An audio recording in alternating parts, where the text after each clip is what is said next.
Our next stop is Matthew O'Neill's garden. I've been looking forward to this one. Matthew has the best formal English garden I've ever seen outside of England. Too much trouble to maintain.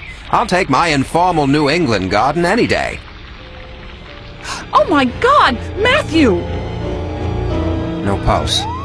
He's dead. Okay, Doc, Mrs. F., let me get this straight.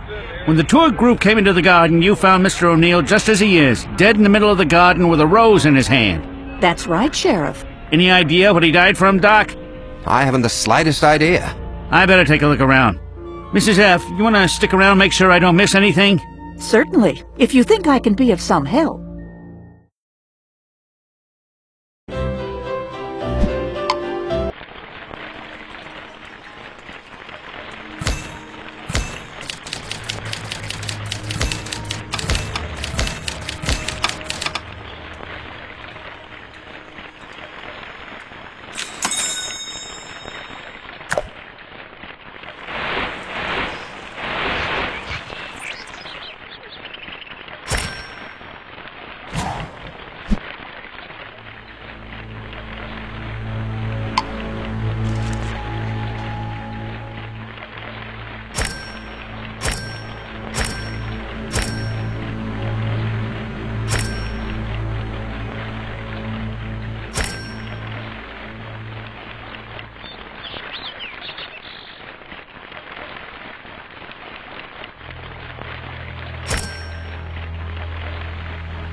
You know, Sheriff, the EW on the shears we found could stand for Emily Weisborough. She's lived in the house next door for as long as I can remember.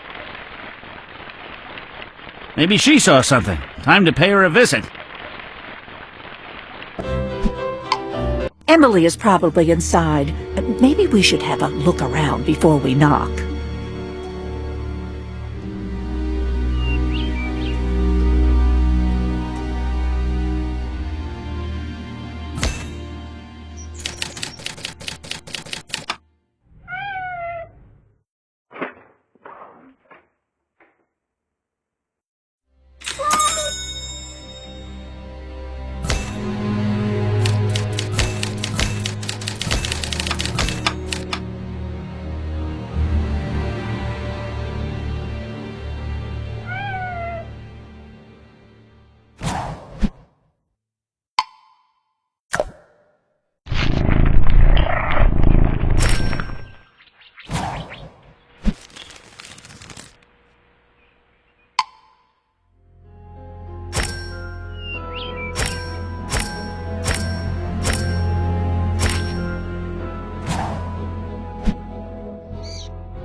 Fluffy, Mittens, come and get your milk. Good morning, Mrs. Wiseborough.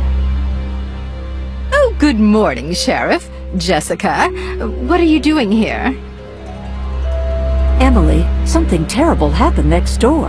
Matthew O'Neill was murdered. Oh, really? Interesting. Yeah, we found these garden shears at the scene with your initials on them. Are they yours? Well, yes, but I had no idea how they got there. What are you implying? No matter what some people might say, I had nothing to do with anything. Of course, but I was wondering if you saw or heard anything unusual next door this morning? Well, there was an argument. A bad one by the sounds of it. You didn't happen to recognize who was doing the arguing? Matt, for one. The other sounded like Jack Delgado. You should have heard the insults they were trading. Well, that is helpful, thank you.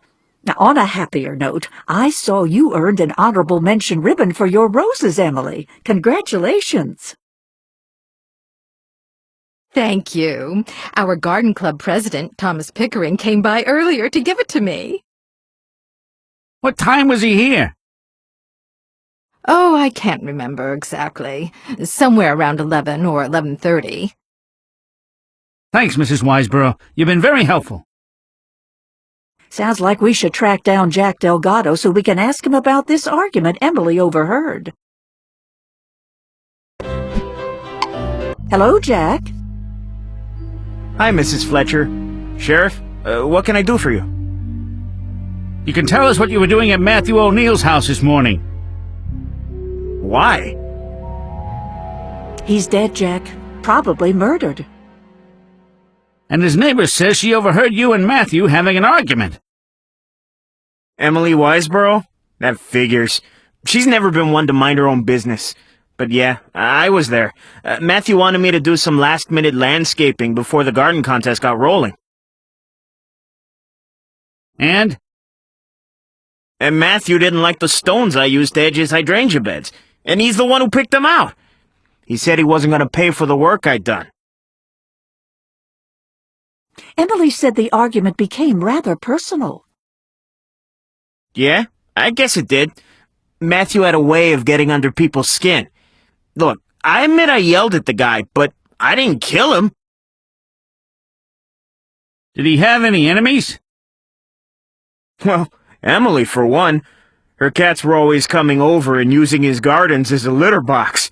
Matthew hated that. Uh-huh. Anyone else? Just Avery Donaldson, Matthew's arch rival.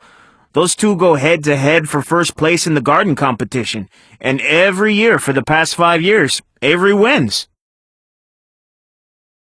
If Avery always beat Matthew, that doesn't give him much of a motive to kill him. Losers have been known to kill winners, but seldom the other way around.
interested in hearing what Avery has to say about all this.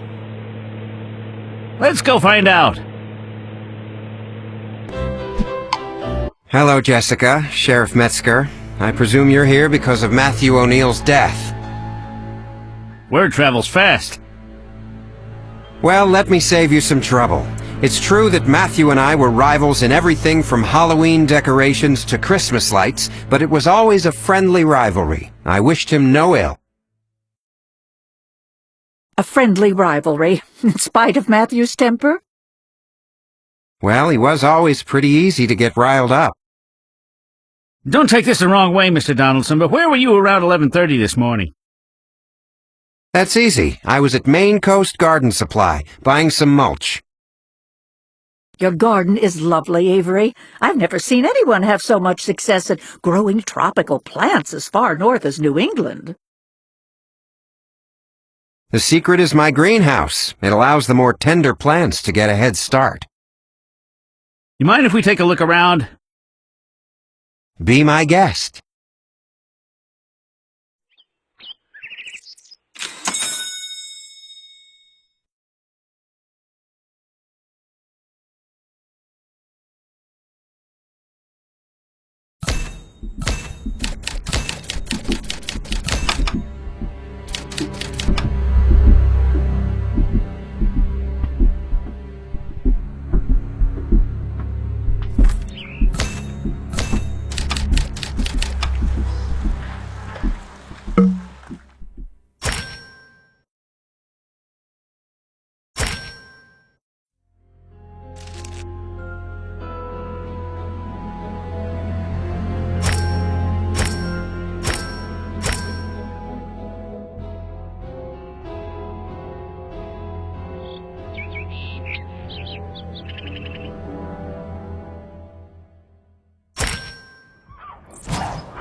Time to call it a day. Tomorrow morning I'd like to stop by the Garden Club office. Maybe Thomas Pickering can shed some light on things. Hello, Thomas. Are we interrupting you? Not at all, Jessica. Sheriff, come on in. Mr. Pickering, I was hoping you might remember what time you visited Mr. O'Neill to judge his garden. Based on the time displayed on Matthew's broken watch, it's possible that you were the last person to see him alive. I think it was around 11 or so yesterday morning. I can't quite remember the exact time, but I can assure you that Matthew was very much alive when I left. Did you know about the rivalry between Mr. O'Neill and Avery Donaldson? Well, of course, everyone in the garden club knew about that. But I don't think Matthew ever got upset over it. What did he get upset over? I think Matthew was more irritated with Emily Wiseborough, because she let her cats run rampant across his garden. That and the fact that the woman has a streak of paranoia a mile wide. She accused Matthew of spreading lies about her on more than one occasion. What sort of lies? Once she complained that Matthew told the other garden club members that she liked to garden in her bathrobe. Another time she accused him of starting a rumor about her stealing plant cuttings. Things like that.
So according to Thomas, Avery and Matthew were never bitter enemies. But I still think we should follow up on Avery's alibi. Yeah, who knows? He could have altered that credit card receipt any number of ways to make it look like he was at the garden center at the time the murder took place. Good morning, Carol. How are you? Better now. Finding Matthew dead like that yesterday was quite a shock.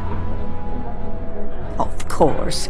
Sheriff Metzger and I spoke with Avery Donaldson yesterday. He said that at the time Matthew was killed, he was here shopping. You wouldn't happen to have the original copy of his credit card receipt, would you? I think so. It's somewhere around here. You're welcome to look for it. This place gets to be such a mess, and I never seem to have the time to organize it.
Has Seth made any progress in determining how Matthew died? I'll ask him in a minute. He and I are going to have another look around Matthew's garden to see if we can find anything that might help. The time of Matthew's death does match the time on his broken watch, 11:30 yesterday morning, and I've determined that he was poisoned. That makes sense. The blue tinge on his lips and fingernails indicated it. What I don't know is what kind of poison killed him. Could have been a lot of things. Well, I'm hoping that we'll find some new clues to narrow the list of possibilities.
Judging by what Thomas Pickering said earlier, Emily didn't tell us the whole story about how she and Matthew got along.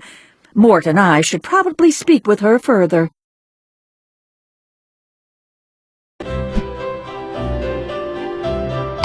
Sheriff, take a look at these photos I just found. Looks like Emily made a hobby out of watching the comings and goings of her neighbors. It appears that her cats have gotten into her collection. There are photos all over. We should see how many others she's got around here.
What are you doing with those?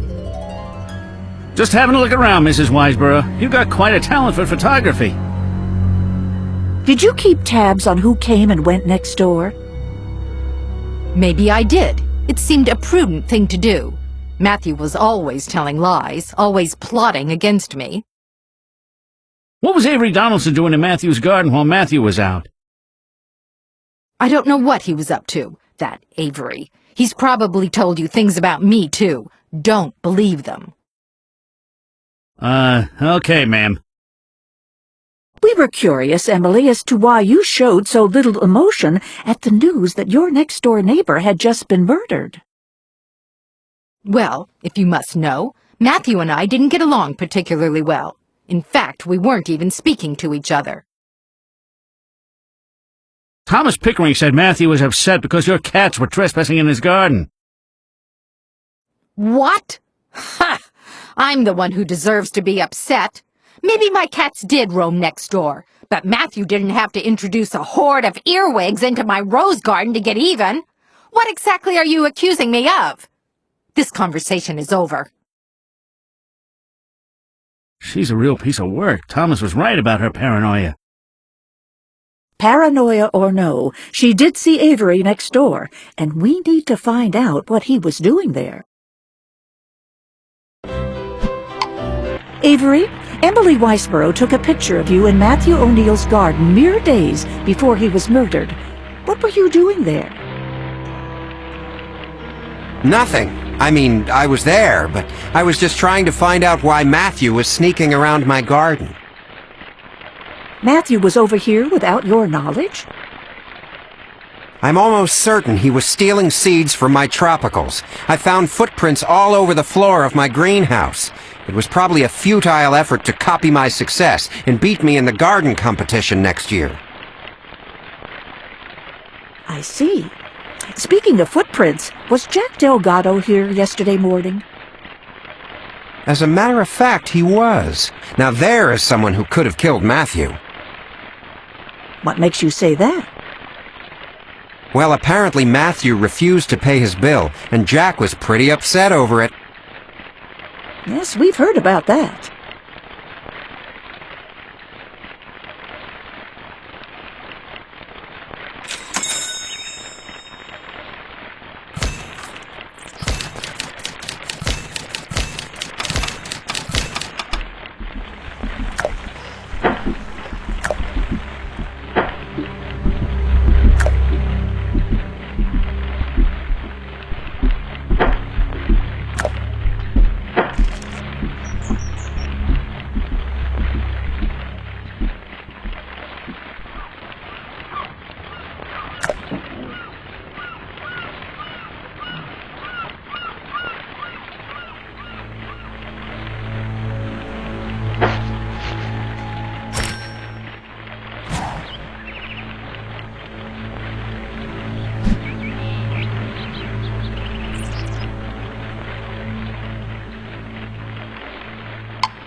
Emily may be a snoop, but we've found Jack's footprints in every garden we visited. Maybe he can shed some more light on the situation. Taking his gloves back to him is as good an excuse as any to speak with him again. Jack doesn't appear to be around, but I think I'll wait.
Something I can help you with? Hello, Jack. Is this your flyer for this year's garden contest? Yep. It says here, sponsored by Humboldt Chemical. Yeah, they put up $5,000 cash and $5,000 worth of free Humboldt Chemical garden products for the winner. My goodness, that's quite a generous prize. Not only that, the winner gets to compete in a New England-wide competition where the prizes are even bigger. I suppose that would explain why Matthew and Avery were spying on each other, despite their rivalry just being a friendly one. Oh, it wasn't so friendly, Jessica. Not with all that prize money and free gardening products at stake. Once Matthew even asked me to tell him some of Avery's secrets, but I didn't want to get in the middle of it. Oh, before I forget, Avery asked me to return your leather gloves to you. Those aren't my gloves. They aren't. Avery said you left them at his garden yesterday morning. No, those gloves look pretty new. If they came from Maine Coast Garden Center, maybe Carol remembers who she sold them to. Good thinking. I'll go ask her. Miss Sullivan, do you sell this brand of leather work gloves here? Yes, I do. Why? We were wondering if you might remember who bought this particular pair recently. I don't know, but I can probably find the invoice. I'm still looking for Avery's invoice, too. It's been so crazy here, and I'm short-handed. If I come across either one, I'll let you know, Sheriff. Thanks. Are you okay, Carol? Not really. Things have been so crazy. I have customers coming in for the latest seed shipment, but the packets have gotten lost. Well, why don't you take a moment to look for that invoice while Mort and I get this sorted out?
Oh, Jessica, bless you. You have no idea how much you helped me out here today.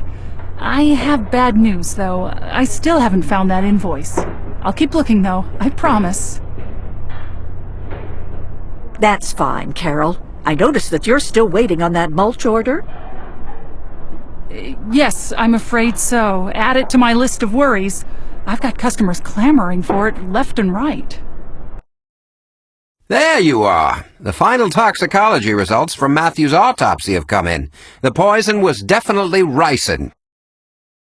Are you sure? Absolutely. It must have been introduced through the small punctures I found in his hand, since there was no trace of any poison in his stomach and no other visible wounds. The rose in Matthew's hand. Maybe the punctures were inflicted by the thorns on the rose he was holding when we found him. They certainly could have been. Kinda makes the ownership of those reinforced leather gardening gloves Avery found all the more important. I wonder if it's possible to trace a flower back to the person who grew it. It is, if the flower is fairly rare, and the person to ask about this flower would be Thomas Pickering. Any chance you could tell us what kind of rose this is, Mr. Pickering? It's a Verona rose. Very rare. How many people in Cabot Cove grow Verona roses? As far as I know, just one, Emily Wiseborough. She's actually gained some notoriety among rose enthusiasts because of her Veronas. Is that why she earns at least an honorable mention in the garden competition every year? It's fair to say so, and she really does an excellent job with them. Would you mind if we poke around a little while we're here? Not at all.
So Emily's the only one who grows Verona roses in Cabot Cove.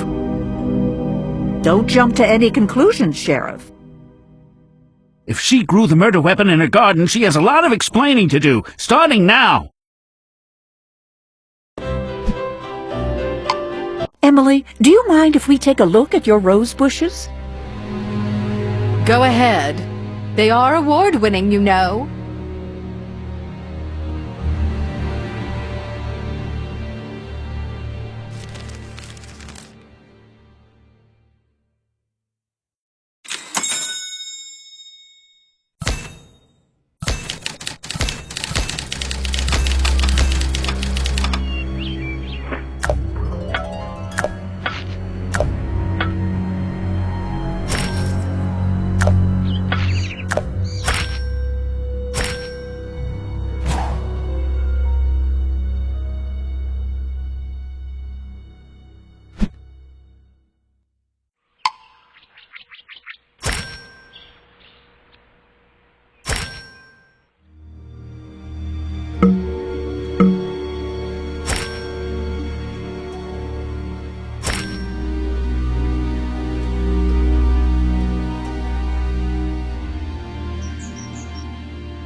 Mrs. Wiseborough, we know that the rose that was used to kill Matthew O'Neill came from your garden. The one we found in his hand exactly matches the ones you grow.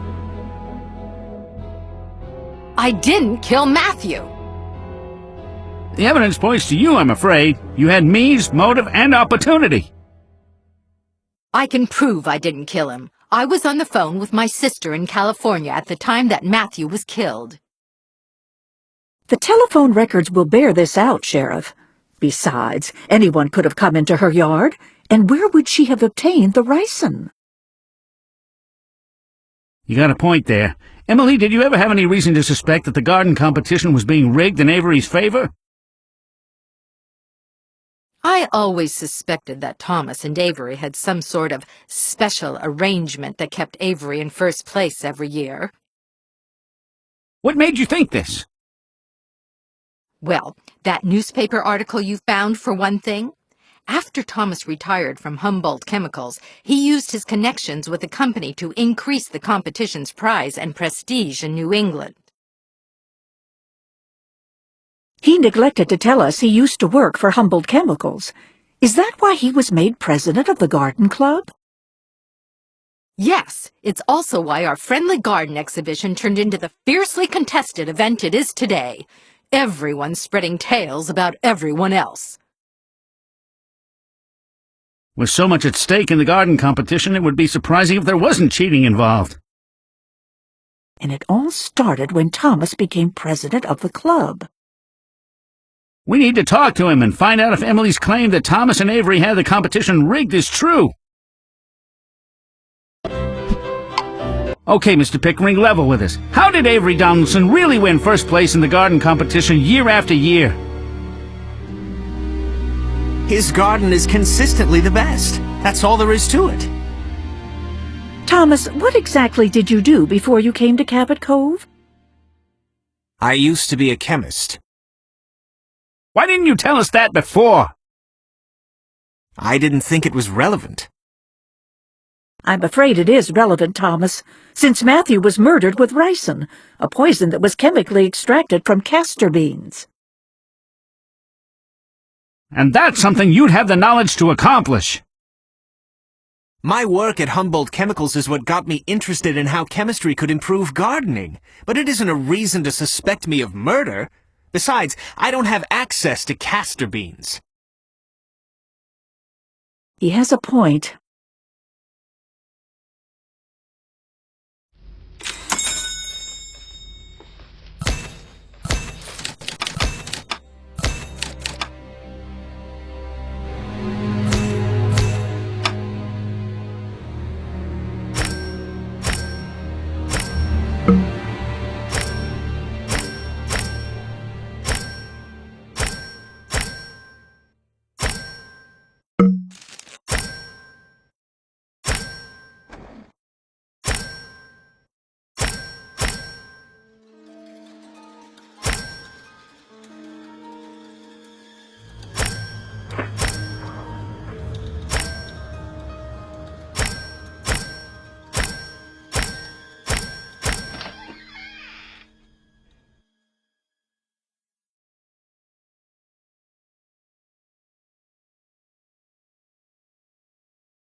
Maybe we better speak with Jack again. It seems he might be the one with the real temper, not Matthew. Jack, did Thomas Pickering ever do any chemical work for Avery Donaldson that you know of? Ha! Thomas doesn't do any work for anybody. We know you were at both Matthew's and Emily's places the morning of the murder. You had the opportunity to grab one of Emily's roses to use as a murder weapon to kill Matthew over your unpaid bill. Or maybe because he criticized the work you'd done. Come on, Sheriff. My skin's thicker than that. Besides, at the time Matthew was killed, I was dropping off 5 bags of mulch over at Avery's place.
Let's hope Carol's had some luck finding Avery's invoice so we can find out what he really bought that morning. Carol, have you been able to find those invoices? I haven't even had a chance to look. You're welcome to see if you can find them, though.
Everything is starting to make sense, and I think I know who killed Matthew O'Neill. But there's one last thing I need to check out first. I just need to find the proof that my theory is correct. I'll just lend Avery a hand by taking down these leftover decorations for him, and take a little look around the place while I'm at it.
Castor oil plants? I thought so. Jessica, what are you doing here? Confirming a theory, Avery, that the ricin that killed Matthew O'Neill was made from castor beans grown in your garden. You imported these plants from Florida specifically for that purpose. That's preposterous. I have no idea how to make ricin from castor beans. Besides, you seem to have forgotten that I have an ironclad alibi courtesy of the Maine Coast Garden Center. I know that. That's why you needed an accomplice, Thomas Pickering. Between his background as a former chemist and your access to the raw materials for ricin, you made a perfect team. And while you were busy establishing your alibi at the garden center, Thomas was delivering a ricin-tainted rose to Matthew O'Neill. You're correct that Thomas and I were a team, but the only thing we're guilty of is rigging the garden contest. My exotic plants need a staggering amount of fertilizers, pesticides, and other chemical help to thrive in a New England climate, so we struck up a little arrangement. Yes. Thomas made sure you won the competition every year, ensuring you received a generous supply of Humboldt Chemical garden products. And in return, you gave him the cash part of the prize. It was worth giving Thomas the $5,000 every year to maintain the scheme. Much richer prizes awaited me if my garden advanced to the New England regional competition and won there. But the arrangement never included murder. Not true. I think Matthew became suspicious when you began winning the competition year after year. Suspicious enough to threaten to start an inquiry and have Thomas removed as president of the garden club. If that happened, your winning streak and everything that came with it would be over. That was your motive in silencing Matthew. And Thomas? What was his motive? Thomas didn't want to lose his position as president of the club, or his $5,000 annual bribe. Perhaps more importantly, he was afraid he would face censure, and possibly legal trouble, for fixing the competition. What I think happened the morning of the murder is that while you were establishing your alibi at the garden center, Thomas was making his rounds judging gardens. He went to Emily's garden first and took her shears and one of her roses with him when he left. Being careful to wear gloves, he painted the thorns with ricin. It takes only a minuscule amount to kill, and went next door to Matthew's garden. He left the rose for Matthew to pick up, knowing that the thorns would prick his hand and deliver the fatal poison. He also left behind Emily's garden shears to cast suspicion on her. Finally, Thomas went on to judge your garden and left his gloves here so no one else in the competition would see him with them. That wasn't part of the plan. I didn't know who those gloves belonged to. Thomas thought the whole thing up and threatened to expose me as a fraud if I didn't go along with it. That's enough, Avery. I figured you would panic and sell me out. That's why I need to silence you. And now that you figured everything out, Jessica, I'm afraid you'll have to go too. Hold it right there, Pickering. Put that gun on the ground, slowly. Did you hear it all? Everything. More than enough to put both Thomas and Avery away for a very long time. I guess this whole matter just proves the old saying, you reap what you sow. Thank you.